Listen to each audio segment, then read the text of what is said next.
Tasawuf itu thaurah ruhaniyah. Thaurah ruhaniyah, revolusi spiritual. Kalau revolusi itu mengandung apa? Radikal, ekstrim, bahkan teror. Revolusi. Jadi tasawuf itu radikal, tapi radikal spiritual. Bukan revolusi sosial, tapi revolusi spiritual. Maka radikal bahasa-bahasa tasawuf itu, atau bahasa-bahasanya orang sufi itu. Sekarang kalau ingin tahu,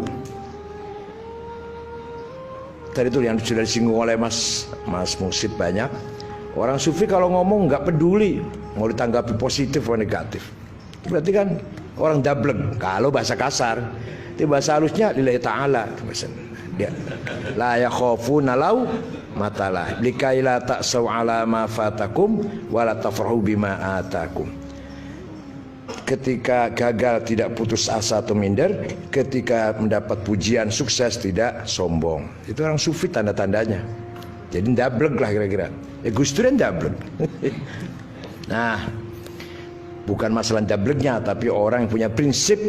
Ketika benar dikatakan benar, ketika salah dikatakan salah. Inna ardnal amanata 'alas samawati wal ardi wal jibal fa abaina ay yahmilnaha wa ashfaqna minha wa hamal insan innahu kana zaluman jahula.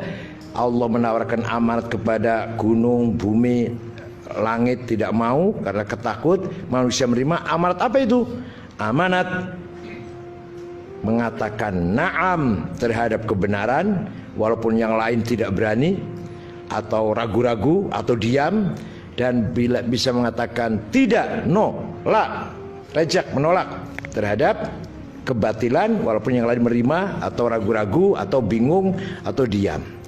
Jadi seorang sufi harus berani mengatakan na'am terhadap kebenaran, la terhadap kebatilan. Itu amanat dari Allah yang diterima oleh manusia, yang langit dan bumi dan gunung ngeri, ketakutan untuk menerima amanat tersebut.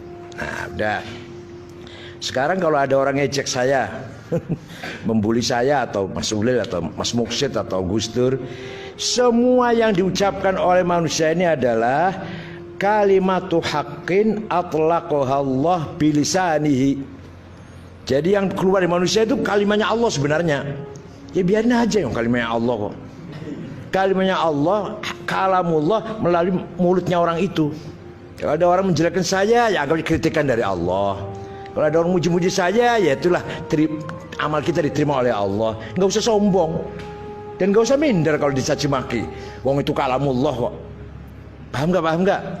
Kalimatullah atlaqaha bilisanihi. Ada orang menghina saya, itu kalamnya Allah kok, benar itu, nggak bohong itu. Kalau Allah melalui mulutnya dia, gitu aja. Jadi nggak usah dipikirin pusing, mau muji, mau memuji, mau mencaci maki. Itulah yang disebut thaurah ruhaniyah. Kalau kita lihat definisinya aja, orang pertama kali mendefinisikan tasawuf itu Imam Abu Mahfud Ma'ruf al-Karhi, wafat tahun 200. Nah, beliau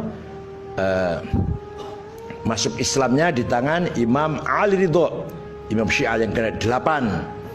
Wafatnya pun karena jaga pintu, orang mau salaman semua, dia jaga pintu kecempet sampai tulangnya patah, menjadikan wafatnya Imam Ma'ruf al-Karhi, kuburan di Baghdad.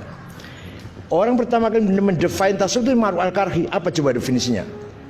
Al-akhdhu bil haqa'iq wal ya'su mimma fi aidil khalaiq. Mencari kebenaran, berpaling dari kepalsuan. Coba dikira tasawuf itu definisinya sholat 5 waktu, qobliyah ba'diyah, duha plus qiyamul lail, tahajud, witir dan tawabin. Bukan itu, bukan. Itu tasawuf itu dikira tasawuf itu kathratul ibadat apa? Tasawuf bukan kathratul ibadat. Bukan hanya ya, atau bukan ya, memang bukan kathratul ibadat. Ada orang rajin ibadah, belum tentu sufi. Tasawuf bukan akhlakul karimah, bukan. Akhlakul karimah itu masih penampilan lahir, suluk perilaku. Ada tamu hormat, ada guru cium tangan, orang tua kita hormati. Belum tentu hatinya, belum tentu sikapnya itu menjadikan makom dalam hatinya. dari suluk lahir saja. Ada orang fakir nyumbang, belum tentu menjadikan makom di dalam rohaninya. Baru akhlakul karimah. Jadi tasawuf itu bukan akhlakul karimah, lebih dari itu. Bukan kasratul ibadah, lebih dari itu. Bukan pula ilmu hikmah, ilmu kejadogan, bukan. Di pedang nggak mempan atau jalan di atas air atau terbang atau pagar nusa itulah. Kelapa dibuka ada benderanya, bukan itu tasawuf, bukan. Itu namanya ilmu hikmah. Tokohnya juga lain. Tokoh ilmu hikmah itu siapa? Ali Al-Buni, Ad-Duraibi, At-Tilimsani, kitabnya namanya Syamsul Ma'arif, apalagi Syumusul Anwar.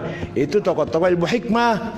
Mujarobat, itu tokoh ilmu hikmah, bukan sufi, bukan, lain, golongannya lain lah, rentetannya lain, urutannya.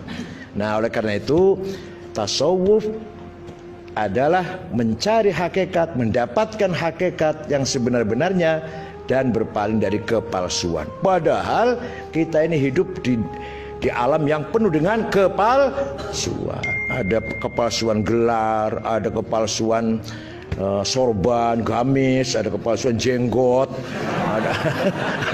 ada kepalsuan dasi jas. Dikira kalau pakai jas pakai dasi nggak banyak hutangnya apa? Ada kepalsuan jabatan. Dikira orang kalau pejabat tidurnya nyenyak apa? Belum tentu. Belum tentu pejabat tidurnya enak.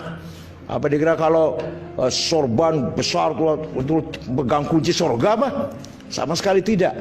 Oleh karena itu tasawuf adalah mencari kebenaran, berpaling dari kepalsuan. Usahakan Anda ini kalau melihat sesuatu kebenarannya, hakikatnya, jangan kamuflase lahirnya. Usahakan. Lihat perempuan jangan dulu cantik, jangan, pelan-pelan, betul-betul cantik apa enggak. Lihat orang besar, tinggi, kepalanya botak, oh pinter, bukan. Atau pakai gamis, bawa tasbih, serbannya besar, alim, alah. Itu yang keluyur-keluyur di Jawa Timur tuh. Guru Bidayah di sananya itu. Kalau beliau orang penting nggak keluyur-keluyur Jawa Timur. Kalau orang penting, beliau punya kedudukan atau punya wazifah lah, punya kerjaan yang berat, nggak mungkin seenaknya